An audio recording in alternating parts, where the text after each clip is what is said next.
संघर्ष। अचानक खट की आवाज से मोहन की नींद खुल गई। तेज हवाओं के साथ बारिश हो रही थी, इसीलिए शायद कुछ गिर गया होगा। तकिए के नीचे से मोहन ने मोबाइल निकालकर टाइम देखा तो रात के 2 बज रहे थे। अभी थोड़ी देर और सो सकते हैं, ये सोचकर उन्होंने फिर से आंखें बंद कर ली, पर नींद तो कोसों दूर जा चुकी थी। मन भटकने लगा और पुराने दिन याद आने लगे। पिताजी की असमय मौत के समय वो 10 वर्ष के ही तो थे। घर चलाने की समस्या आने लगी तो अम्मा मेहनत मजदूरी करती और खेलने खाने की उम्र में ही पड़ोसी चाचा के कहने पर वह भी अखबार बांटने का काम करने लगे, मौसम चाहे कोई भी हो।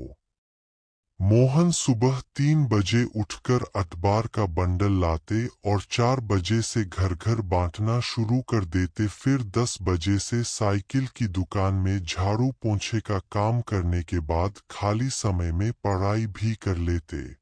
बचपना ही था, कभी उठने में अलसाता, नानुकुर करता तो अम्मा समझाती, तोते की तरह रटती कि मोहन बेटा कठिनाइयों से लड़ो, उनसे संघर्ष करो, अगर नहीं करोगे तो हार जाओगे।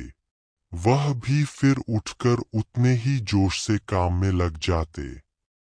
जैसे तैसे करके 8वीं कक्षा तक पढ़ाई भी कर ली। फिर अम्मा ने जल्दी ही ब्याह कर दिया। 24 के होते होते 2 बेटे भी हो गए। पर अब खर्चे बढ़ गए थे तो वह दिन रात खूब मेहनत करते ताकि बच्चे उनकी तरह दर दर ना भटके, बल्कि पढ़ लिखकर बड़े आदमी बने। फिर जब तक बच्चे छोटे थे, उन्हें स्कूल और कोचिंग में छोड़ने लेने जाना, यही तो मकसद रह गया था। धीरे धीरे जिंदगी की गाड़ी पटरी पर चलने लगी। कभी वो थक भी जाते या मन हारने लगता तो अम्मा की दी हुई सीख याद आती और फिर से स्फूर्ति आ जाती। बच्चे शुरू से ही पढ़ने में तेज थे, इसीलिए पहले छात्रवृत्ति, फिर बड़ी क्लास में कोचिंग संस्थानों ने आधी फीस भी माफ कर दी। दोनों बेटे इंजीनियर बन गए तो ऊंची कंपनियों में नौकरी भी लग गई। फिर अच्छे घरों की लड़कियों से शादी कर दी। 2-3 साल बीतते, पोते पोतियों से घर गुलजार होने लगा।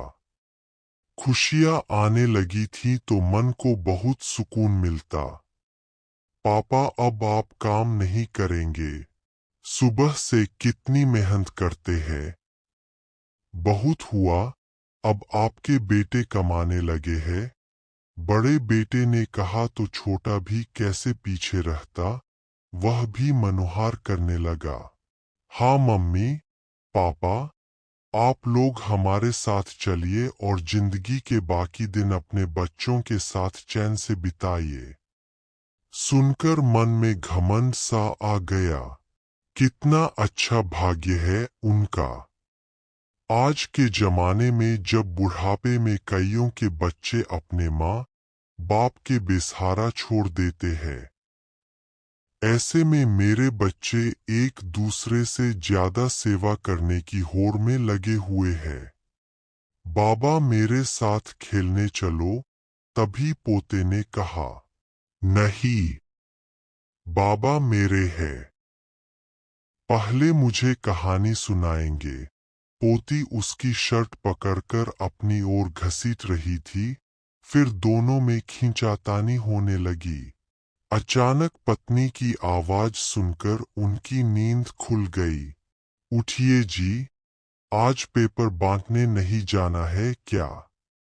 मोहन को झंझोड़ते हुए उनकी पत्नी उन्हें जगा रही थी। वह चौंक पड़े। ओह, तो वो सपना देख रहे थे। हाँ, सोचते सोचते नींद आ गई थी शायद। ये सपना ही तो था। ऐसे शब्दों को सुनने के लिए तो उनके कान तरस गए थे, क्योंकि दोनों बच्चे विदेश में बस गए थे। यहाँ उनका था ही कौन? एक अखबार बेचने वाले को अपना बाप कहने में अब उन्हें शर्म जो आने लगी थी। हड़बड़ाते हुए वह उठ बैठे। उन्होंने एक नजर अपने हाथों की लकीरों पर डाली। संघर्ष अभी बाकी है। अभी तक अपनों के लिए मेहनत करते थे, अब अपने लिए करेंगे। सोचते हुए जल्दी से बरसाती पहनकर घर से निकल पड़े।